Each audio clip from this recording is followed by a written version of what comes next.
Doutor Gustavo, a Justiça hoje decretou a prisão preventiva, né, da Paola. A Polícia Civil já está há 4 dias em diligências constantes, né, praticamente 24 horas nesse caso. O senhor, com a sua experiência desses anos de Polícia Civil, começar primeiro por uma opinião pessoal sua. Nesse caso, como que o senhor está vendo esse caso? O crime em si é um crime hediondo, né? Muito sangue frio da suspeita. Como é que você vê o perfil dela e você, como delegado policial, já viu crimes parecidos? Sim, já havia alguns crimes parecidos, mas não é comum, né? É um crime que realmente impressiona, é bem cruel. O meio pelo qual utilizou é um meio que, né, dificulta a defesa da vítima. Ela dopou essas pessoas, foi muito covarde a atitude dela. Inclusive foi um dos questionamentos que eu fiz mais de uma vez. Mas por que você não se satisfez só com a subtração, talvez? Por que você progrediu para esse crime de tirar a vida de 2 pessoas idosas dessa forma? Imagina o sofrimento que você não causou para essas pessoas, o sofrimento que você está causando agora para os familiares, para os seus também, para o seu filho. Por que você não... eu tive um surto e tal e tal. Mas então, eu acho que essa pessoa, ela é uma pessoa muito cruel, é uma pessoa que tem que ser avaliada mesmo, a possibilidade dela ficar convive com a sociedade. Eu acho que é uma pessoa perigosa. Não é qualquer ser humano que aceita praticar um delito desse e convive com isso pro resto da sua vida, né? Um ser humano que tem um pouco de empatia ao outro, como vai viver sabendo que você uma vez na sua vida tirou a vida de 2 idosos indefesos, dopados, tantas facadas? É uma coisa a gente analisar para ver se existe mesmo a possibilidade de um dia ela retornar ao convívio social de uma maneira que segura, né, para os demais. O senhor acredita que ela pode pegar júri popular? Não, o júri popular eu acho difícil, porque a Constituição do Brasil assegura que somente os crimes dolosos contra a vida. Mas esse crime, como houve uma subtração de material considerável, aliás, né, são valores aí altos de relógios, de joias, de dinheiro em espécie, está bem caracterizado, ao meu sentir, salvo o melhor juízo, se o Ministério Público entender diferente, ela vai ser julgada, processada e julgada por um juiz singular, né, um juiz de direito, considerando que trata-se de um crime, a princípio, né, ao ver da Polícia Civil, um crime contra o patrimônio. Mesmo considerando o apelo popular, a comoção popular, você acha que a Justiça não poderia reverter esse caso para um júri popular, assim? Eu acho difícil, porque a Justiça... Porque já aconteceu casos assim, né?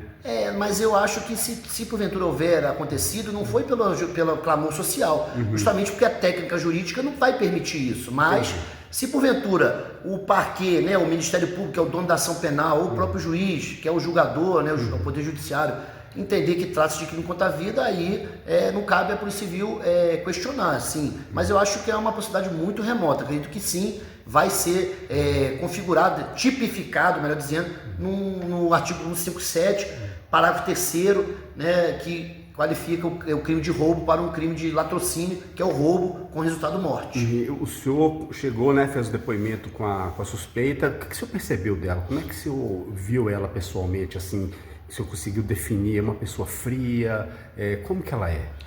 Ela é uma pessoa muito dissimulada, ela é uma pessoa que observadora, ela fica tentando ali, fala manso, é uma pessoa que tem uma argumentação muito boa, ela tenta te conquistar de alguma maneira pela postura, talvez trazendo uma forma de você sentir um pouco de pena dela. É uma pessoa então que ela é calculista, é uma pessoa que ela joga, ela tá vendo como que você talvez ela fica te observando algo que você goste para tentar te oferecer alguma coisa no sentido de você ser amigo dela, no sentido de você achar que ela na verdade não é tão má quanto ela é, né? Então eu falo isso porque ela ficou muito chorosa, ela ficou se dizendo arrependida.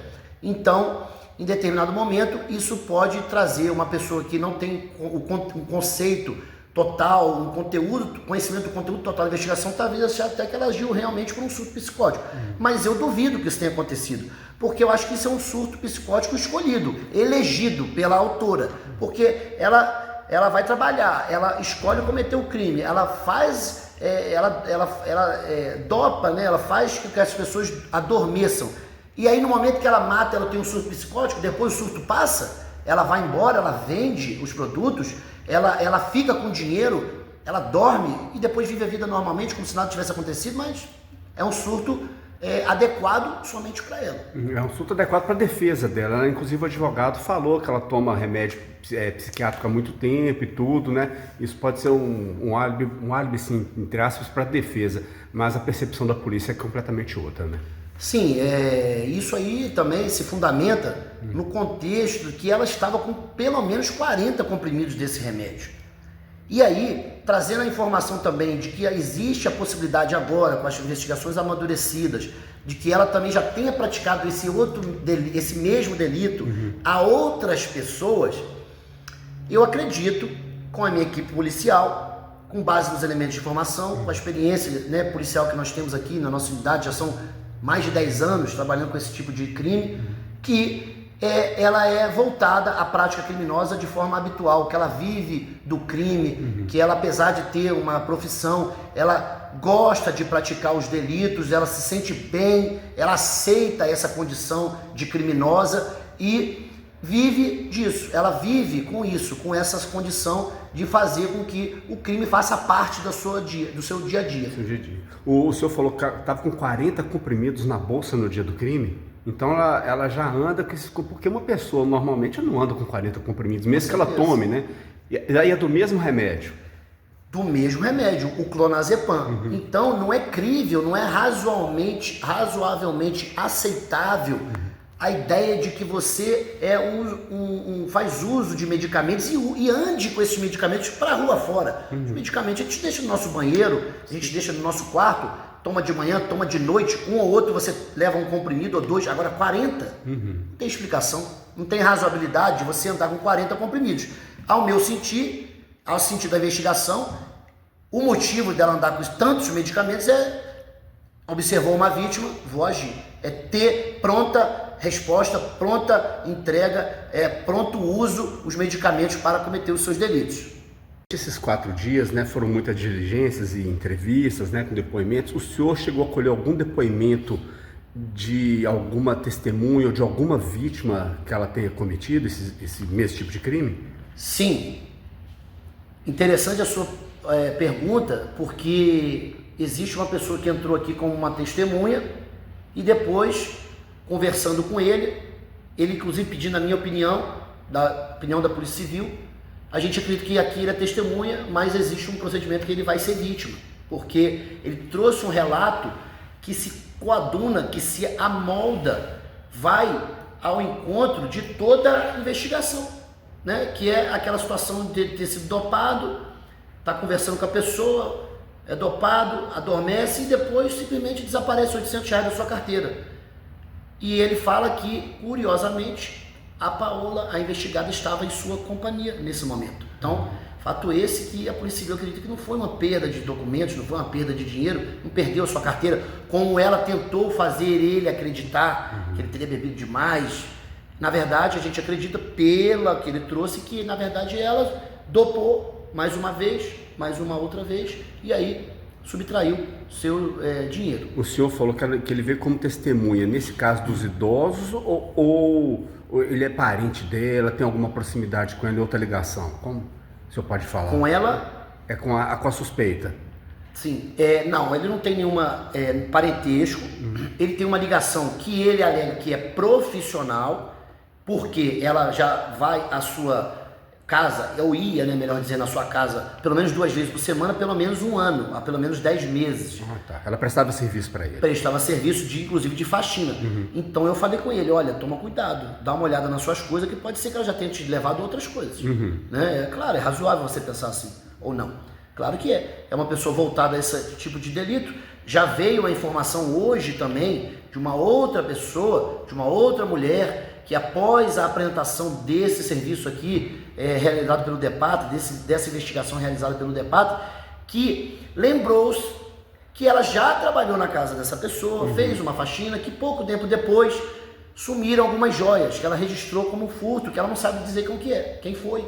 Mas agora, vendo a reportagem, ela entrou em contato com um policial aqui, através de um outro colega policial, e falou, olha, eu tô achando que eu fui vítima dessa pessoa também, porque aconteceu comigo, mesma coisa. Eu recebi ela na minha casa, ela fez uma faxina, aquele dia até adormeci um pouco, não sei porquê, estava me sentindo muito cansada, e depois, algum tempo, percebi que algumas joias tinham sido levadas. É comum, nós, as pessoas não conseguem ficar todo dia, deixa eu ver se as minhas coisas estão no lugar. Às vezes a pessoa é furtada hoje, daqui um mês ela fica sabendo, daqui um ano, porque é uma coisa que ela não usa a todo momento, né? Então, ela não sabe dizer exatamente quando que foi, mas dentro de toda essa história, desse enredo criminoso, ela acredita, inclusive, que ela possa ter sido outra vítima da investigada. Tá, essa foi a mulher. O primeiro caso que o senhor falou era um homem. O senhor que indicou, né, que era primo da Maria Clotilde, né, se não me engano. Isso. Ela chegou a trabalhar quase um ano lá, foi ele que indicou para ele. Ele deu entrevista, inclusive, para o Metrópolis, falando muito bem dela. Ele não falou nada parecido com isso, não, né? Não, ele trouxe essa ideia. Ele que foi... Ele que falou, ele é um homem, mas ele tratava ela, ele tinha uma confiança, segundo ele, muito grande. Sim, ele inclusive falou isso com a gente. Ele tinha uma confiança muito grande, então ele nunca desconfiou que esse dia ele podia ter sido dopado. Ele achou que ele usou, eu acho que eu passei mal porque... sei lá, talvez eu me senti mal, minha pressão caiu, ela me fez acreditar que eu tinha bebido demais. Aí eu falei, mas eu não bebo tanto assim, mas tudo bem, às vezes eu não estava bem aquele dia, e aí eu passei mal. E ela me fez acreditar também que eu perdi a minha carteira. Eu falei, peraí, cara, tem alguma coisa errada aí. Se fosse uma outra pessoa, beleza, talvez você tenha passado mal, talvez você tenha perdido sua carteira. Mas trata-se de uma pessoa que usa esse modo de agir, esse modus operandi, essa maneira de agir, né, criminal. Então é muita coincidência ter acontecido isso logo na companhia dela. Sim. Dá mais uma pausa. O Uber que estava esperando ela, ele chegou a prestar depoimentos, vocês encontraram ele? Como é que foi essa dinâmica de encontrar ele? O que ele falou para vocês? Sim, ele foi encontrado hoje, de manhã, né? A gente conseguiu qualificá-lo, fomos até a sua residência, ele não estava. No momento em que a equipe policial conseguiu contato com ele, ele imediatamente atendeu, disse que estava trabalhando como Uber e que viria à nossa unidade policial.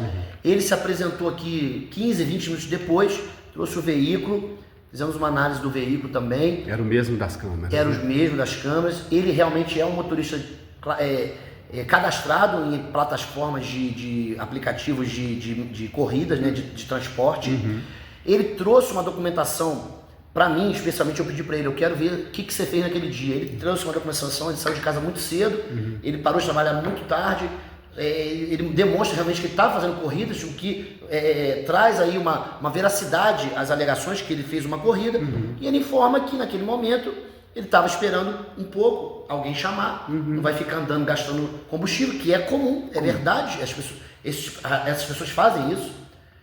E também escutando um pouco da seleção brasileira jogar. E aí ela chega, oferece R$30, ele fala, ok, me leva lá no centro, ok, entra, leva ao centro e fala, tá aqui os seus R$30, só que ela deu uma nota de 50, ele foi pagar, ela falou, não quero, gorjeta, ele fala que isso não é comum, dá mais R$20, quase o valor da corrida.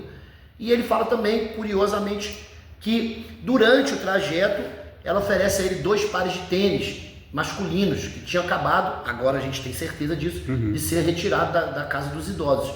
Ele olha, fala assim, não tem interesse, e também fala que isso aí nunca aconteceu, ninguém oferece, ainda mais um tênis usado, se fosse uma coisa assim, né, novo, eu sou vendedor, né, de tênis, eu quero, tudo bem, agora uma coisa usada, ele achou aquilo muito estranho, ela estava, uma maneira estranha, tem um tênis aqui, e ele achou isso. Agora, na unidade policial, a ficha dele caiu e falou assim, peraí, reconheceu ela, realmente ela tentou me vender coisas aí, produtos que ela tinha acabado de tirar lá da Passar o relógio para ele, alguma coisa do tipo? Não, ele não ofereceu só os tênis, os relógios ele nem sabia que ela, segundo ele, que ela tinha. Entendi. O delegado, sobre as facadas, no início falou-se muito em 17 facadas no idoso, mais 7 facadas na idosa, a perícia conseguiu concluir o número de facadas?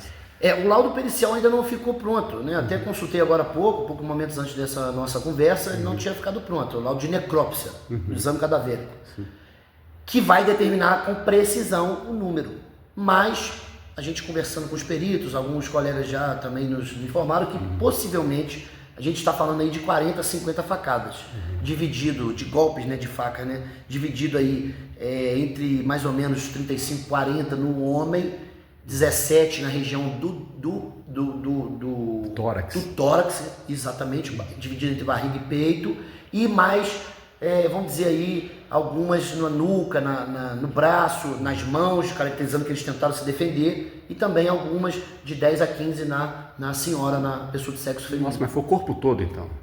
Sim, o perito informa que no homem foram diversos locais, principalmente nas mãos, no palma das mãos e no dorso, isso chama atenção, e também no antebraço, caracteriza de uma tentativa de se defender, se desvencilhar daquelas agressões tão cruéis, né, que foram impostas. Sim. Delegado, acho que tá ok.